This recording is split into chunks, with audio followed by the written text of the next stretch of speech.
What is going on, guys and girls? How are you doing today? It's Single Roleplay here once again, guys. Today I want to present you my third build for the Last Epoch, and this is a TOTEMS SHAMAN build. First thing I want to talk about just why I decided to play a TOTEMS SHAMAN build. In the first place, if you know me and you know what I'm doing, I really like the non-meta builds. I like exploring what's the unpopular. It's very easy to get to play, very powerful builds that are basically like on top of the ladders and leaderboards. Just copy this and go and but it's just not things that I like. I like exploring the unpopular stuff. I like optimizing weak skills to the max potential. At the same time, it allows me to provide a decent amount of feedback on what to improve, because if skills are lacking, I can clearly see the whole picture and let know the developers on how to improve this stuff as well. That's one of the reasons why I decided I'm gonna go with the TOTEMS SHAMAN. Prior to making the build, I read the feedback on the totems and the shaman, and people were saying that it's kind of shit, does no damage. They think that the developers haven't even played Shaman, so it's kind of supposed to be a very crappy skill in general. So, first thing that surprised me as a Totem Shaman build is that I cleared waves up to 1 to 95 when I was level 60 something, and it kind of tickled with me, and I realized that it's not as shitty as people were saying it is, and I've kind of was a glimpse of hope that it will not suck in the end game. And it definitely is not, guys. It's a cool, solid build, does a solid amount of damage, and what you see here is the timeline 25 in a row. I cleared 25 timelines, and then it just got insanely bored, and it just was 2 a.m. already, just go to bed, so I couldn't go on with this. But I could go on to the 25 plus 30 timelines, no problem whatsoever. The arena is another deal, because it's mostly just about how you survive, how you evade the one shots. It's a classic don't get hit build, honestly, like the Necromancer. So with the current state of the game, keep in mind there's a 0.7 patch beta version, so it's very early, and it's a big disbalance between the Lich characters and the non-Lich characters. And on the Lich character, you basically stand, walk through shit, swing, and you get your full life, full ward, or whatever you have. With the passive gameplay style Summoners, it's another story. It's about not getting hit, and health regeneration is non-existent in the game for now, and so that's why it's incredibly hard to leave, and if you catch a one shot, you're most likely instantly dead. That's why I'm trying to get over in the highest tiers of the ladder for now, but it definitely is a problem about surviving and not about the damage for now. And there's a reason why there's only one shaman on the ladder. One fucking shaman on the ladder, guys, because no one really playing, not only shaman, but the totems in general are extremely non-meta, unpopular, and for a couple of reasons, I guess. But once again, I want to say that the build is a lot of fun. It definitely does damage, as you can see this timeline 25. So I get deeper into the build right now, guys. Let's get on. Alright, guys, let's talk about the actual build and how it works. Surprisingly, the damage here is done by the totems, actually, and they do about like 90% of the damage, not the melee minions, not the wolves, not the saber tooth, because there's definitely a better master class for this, which is called the Beast Master. But Shaman is a pretty weird guy. He tries to be everything. He tries to be like a melee with the swipe and the serpent strike. He also tries to be a shaman summoner with his storm totem and thorn totem, as well as he tries to be a spellcaster with the avalanche and tornado. He kind of undecided what he want to be, and I decided I'm gonna concentrate on the totems, because if you want to concentrate on everything, like the spells and the minions and everything, you will do shit damage. I'll be honest with you guys, Shaman is just not strong enough to specialize in everything. You gotta concentrate heavily on something one, and then you can succeed. So I decided I'm gonna concentrate on totem and see just how much damage I could do. First, we're gonna be using the primalist passives here, which is natural attunement and wisdom of the wild. This is just gives us attunement. Attunement scale our totem damage because they scale directly their health and damage with attunement. So this is mandatory to have as much attunement as possible. I will mention just from the start how overall the totem scale. So they scale with the minion damage. They scale with the physical minion damage, like this specific totem, because it is actually a physical spell. It does physical spells. So physical minion damage, as well as attunement, and all kind of minion and totem damage as well. I will also be using Storm Totem, but it all is a lightning spell, so it scales with the lightning damage, attunement, and kind of minion and totem damage as well. We also be using another totem, which is Frenzy Totem, but he actually scales with attunement, his health, and all this stuff. But he doesn't really have any skill trees, so he's kind of just a buff for us. That's about it. So back to the passive tree, like I said, Wisdom of the Wild, Natural Attunement, then we get a little bit of Gift of the Wildness, Primal Medicine just to heal minions a little bit, and then we take one on Primal Strength, one on the Survival of the Pack in order to get Ancient Call. Ancient Call gives us one more of Wolf.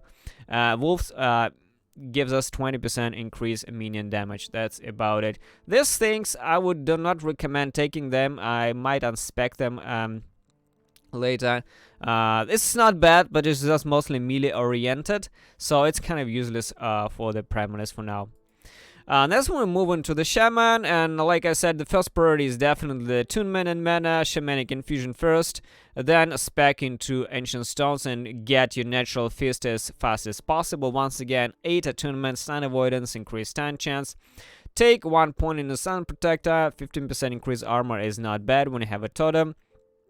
Then I took 2 points in the Hailbringer and Stormbringer just to give cold protection as well as lightning protection and increase lightning damage. This is specifically for different spell scaling on your Sabertooth as well as the Wolves as well as the Storm Totem. This is mostly for the Storm Totem. I also took 2 points in the penetration for the Storm Shaker and the Frost Blade. Cold penetration because they actually do some cold spell damage. I tried to add cold damage to the Thorn Totem as well as Storm Totem as well as the Wolves and the Sabertooth. They deal a little bit of cold damage, so I think it's not a bad idea to stack into some penetration. This thing is kind of, a lackluster shit, but unfortunately it's literally one of the only passives in the game for the shaman that actually adds something to the spells.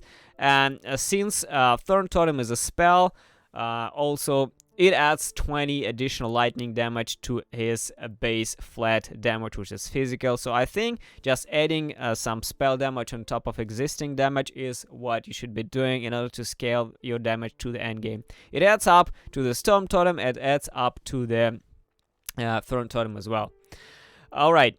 Next I'm gonna stack into Protective Circle. I mostly stack this into endgame, like 75 plus. I start stacking Protective Circle because we were running about 6 totems in the build, and I will just explain you how it works. So here's our protection. Then we scale this. Then we get this. And you can see we have quite a bit of protection with this. I think this is pretty good. Especially important to have Void and Necrotic because this is what literally kills you all the fucking time. So this is very important to have. This is our protection. Another thing that I spec'd in is the Elemental Shrines because once again, attunement, guys. Elemental protection is very weak here, and I already contacted the devs and asked him why just is so terrible. I mean, 27 elemental protection for 9 points. This is laughable. This is extremely low. I can get like more of this on just 1 pair of gloves, and investing so much in getting 27 elemental protection is just laughable for such a high tier passive point out there. So it's pretty useless. Another thing that I spec with is the Conflicts. Lightning caused by passive nodes deal 15% more damage. Is multiplicative. I decided I'm gonna go here with because I'm specking into Lightning Struck as well as Storm Shaker as well as Stormbringer as well as I'm using Stone Totem. At the same time, I'm also using this Shock Fury. Allies have 15% melee lightning damage. I really hope that it actually scales everything there. That's why this 1 point invested is really pretty good. As the very end game scaling, I also decided I'm gonna go into Soul's Attendant. Once again, attunement and mana efficiency, and honestly, this is like the best thing you can get on the Druid. This is even better than this shit, because 27 elemental protection, like I said, is bullshit, but mana efficiency is incredibly strong. It helps a lot to you in the arena, because the wolves are very costly, and having more mana efficiency allows you to cast resummon wolves more often, as well as to resummon everything with less mana burden. So this point is far prioritized better for now than the elemental shrines. That's about it. Alright, let's talk about the active skill trees, guys. So first thing, and the most important thing in 90% of our damage, is the Thorn Totem. And Thorn Totem is a tricky shit, because I've experimented for over a week with this to try to squeeze the max damage of this, and came to the conclusion that unfortunately the most damage that you can get out of the totem is just scaling the multipliers and not kind of utilities out of it. I tried everything here. I tried going the heat seeking, I tried staking projectiles, I tried staking the cone, I tried staking even the poison damage, and I tried staking the frost freeze chance on this. And unfortunately, the best thing that worked is exactly this tree that you see right here. More multiplier, a lot of totems, and extra projectiles, and a little bit of a flat cold damage. That's about it, guys. The first thing you're gonna take is Forested Expanse. This is mandatory, 3 points right here. Then we get 3 points here, Eternal Forest. You need to last them as max as possible. And the first thing you're gonna get is Grove Mine. This is mandatory. These 3 nodes first. And then we're gonna be scaling into this 2 nodes over here. This is Ancient Power, get this, then get Impale. This is mandatory to have. This is your second priority over here. The third priority is going this route, which is basically an extra Thorn, as well as more spell damage, but a reduced projectile speed, as well as a little bit of extra spell damage. Like I said, I tried different options here, and the most fun part was actually this, the poison stacking damage. But after that, I kind of gave up on this idea, because, you know, it's just too much of an investment. You need 5 points to get there. Just a little bit of duration of poison.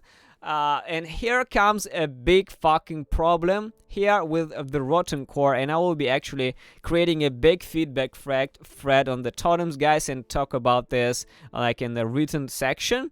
So the problem with the Rotten Core is that your totems just never die.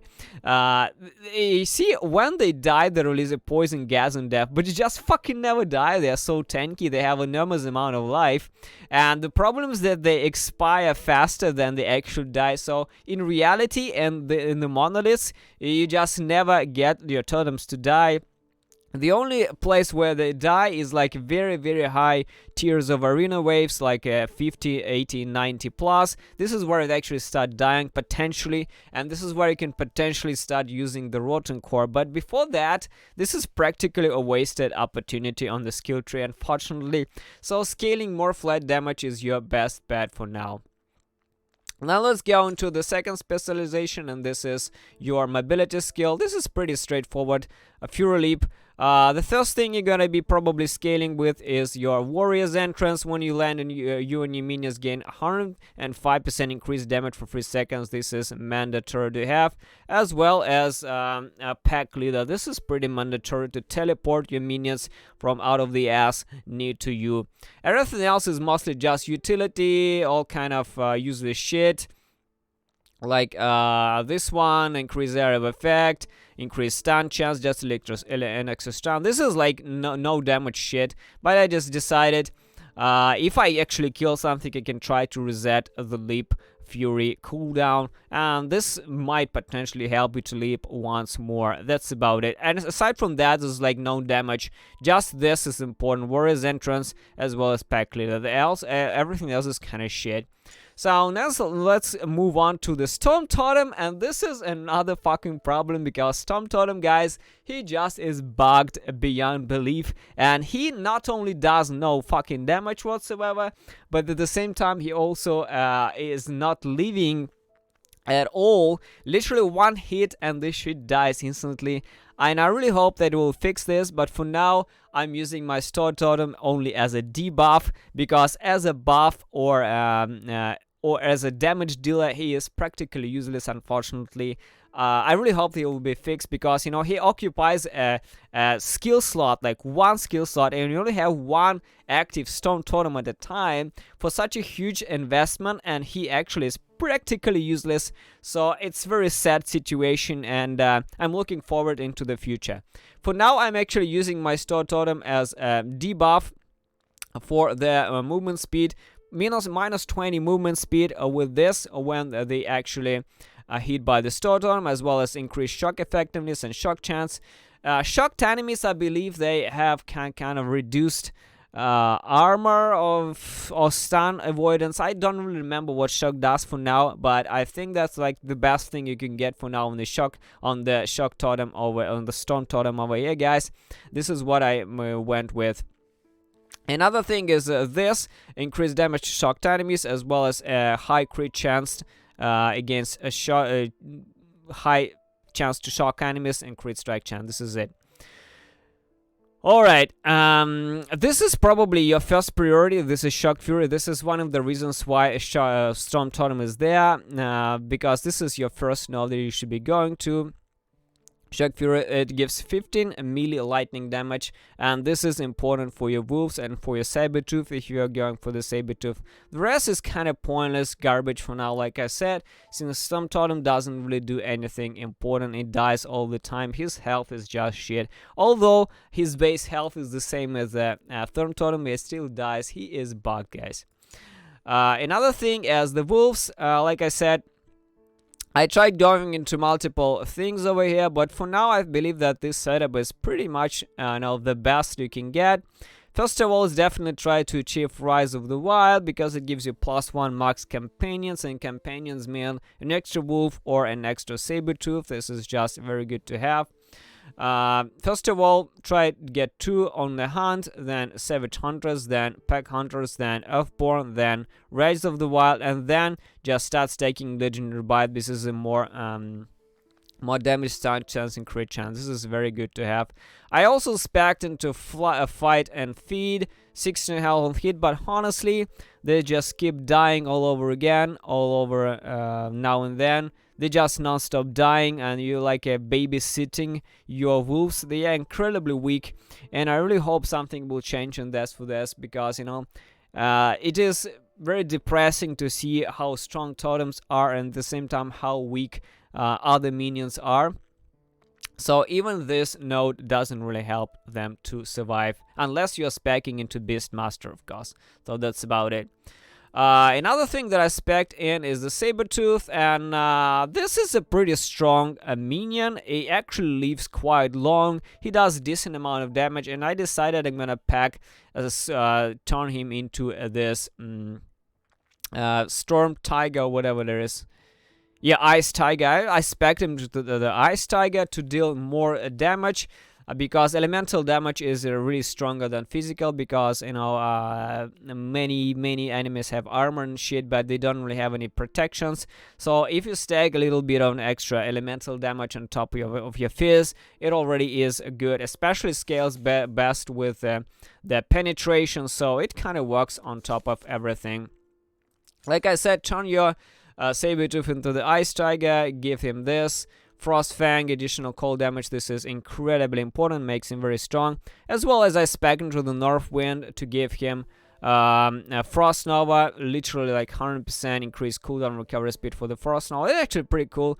This is my choice personally, but you can spec into something else, like the crit variant here. I'm still experimenting with this, but since I'm not using a saber-tooth for now, I decided I'm opting to the frenzy totem for the extra totem for the protective cycle, as well as to give Thorn totems more cast speed. I decided I'm gonna drop saber-tooth for now, but you know, if you want to use this, this is probably the tree that I've been most playable with for now. I guess that's about it. Now a little bit about the other active things over here.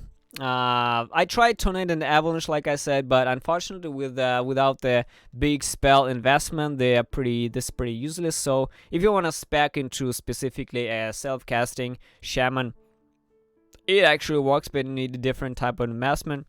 I also tried Summon Veil Spirit, and honestly I like this little thing, but for now it's pretty useless since it doesn't have a skill tree. But potentially I think that it has a lot of life, and potentially it can even replace the frenzy totem over here. I also tried Healing Wind, and this is not bad, but the default version of the Healing Wind is very weak. 30 health per second for 3 seconds. This is just terrible, guys, considering health is in the thousands. This literally is healing you for 90 health, and then it's gone. So if you have like 900 health, this literally is like 10% of your health, and then that's about it. You are dead. It's pretty useless for now. One thing that is potentially the most useful here is actually a Terra's Blessing. Healed for 100 health when you actually cast it on that minion. And this is the only thing that kept my wolves and saber-tooth alive long enough. But at the same time, it's a huge pain in the ass to just cast this non-stop on your minions. It's just very annoying, terrible, and I don't know. I really hope to see some kind of a skill tree for this, but for now this is literally one of the best things you can get there in order to keep your minions alive. This is what I found for now. I've settled up on the frenzy totem, guys, because it not only it lives quite long, but at the same time it helps with this issue because we are reducing the cast speed by 20% by using Ancient Power passive for the Thorn Totem. So they're kind of casting slower, but this Frenzy Totem gives them cast speed, and it's kind of counteracts, like balances the slow cast speed of the Thorn Totem, making them casting faster. It also boosts the attack speed of the wolves. So it all this kind of things, I think it actually does better than the saber-tooth, so I decided I'm gonna drop saber-tooth and use frenzy totem for this reason. Alright guys, now let's talk about the gear really quick. This is my stats, and like I said, this is my highest level character for now. My Necromancer finished at about 80, and this is already 82 and still running. I potentially be leveling to 83 as well. Basically, in order to scale totem damage, you need 3 things, which is the attunement, minion damage, and minion physical damage, and that's about it. Weapon is like this: minion physical damage, increase minion damage. I totally recommend you to try to stack necrotic and void protection, because this is literally the only things that kill you in the game so far. There's not much elemental protection, but necrotic and voids are literally melt everything in a second, so try to stack as much necrotic and void as possible. That's about it. The chest is this: doublet of honors tool, 60 health, minions have 40% chance to bleed on head, minions have increased bleed duration. I tried running without this chest for a while, mixed things back and forth with the normal attunement health chest, and honestly, this is just big. It just gives you literally a lot of boost to your damage to both totems and the wolves. I think this is a good chest to have, and I literally felt how my damage increased when I put this on.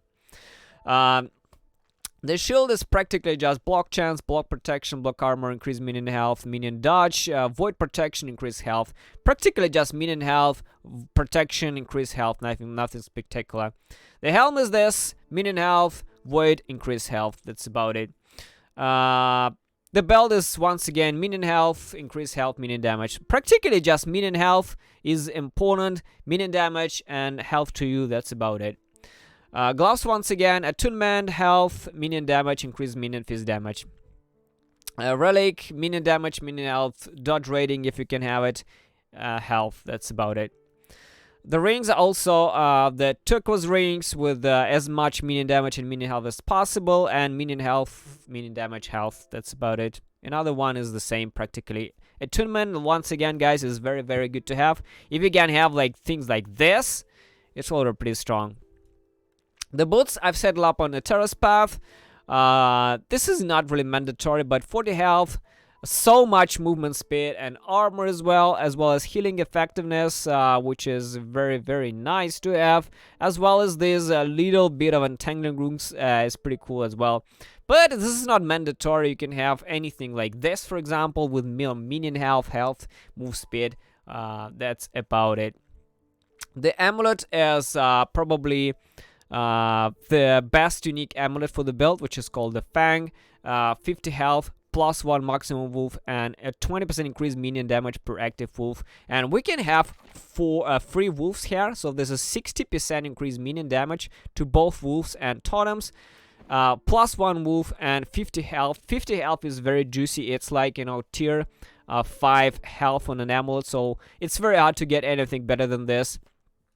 I tried using Death Rattle, but that's quite a bit of a problem because we have very very low crit base chance for the minions. There's just no passives here that can scale crit strike chance for the totems and minions. So even if we put Death Rattle here and increase our crit strike chance, basically get the multiplier and a little bit of a crit strike chance, we get only like 6%. So unless you are having a lot of crit strike chance, like a global minion crit strike chance somewhere, then basically using Death Rattle is pointless, and 1 extra wolf will give you much more than anything else. That's about it.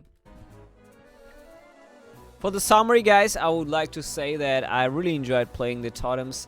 I proved myself and everyone else that totems actually do damage, but unfortunately the build still suffers from the problems, which is mostly caused by the beta state of the game, which is literally the lack of toughness. It's the don't get hit build, and overall the leech builds currently totally prevail in the game and surpass everything at all. Also melee builds with crit is far superior than any type of melee, any type of minion builds out there in the game right now. They're just, you know, with 30,000 crits, and on the totems and on the minions, I've seen like maybe 1,500 crits max. This is just not the damage that can compete on the ladder, and I really hope that it will be tweaked in the future with toning down the sorcerers and all the war characters, the leech characters, the melee crit characters and all that stuff, and buffing the minions damage and survival. At the same time, there's a big problem surviving because health regeneration is non-existing, as well as for yourself and the minions. And this is another big problem because if you are not actively leeching, you are not surviving, you're not gaining health. And this is one of the probably biggest problem right now with me as playing the summoner builds, both necromancer and the totem summoner or any minion summoner. So I really hope this will fix in the future. Thanks for watching and see you soon.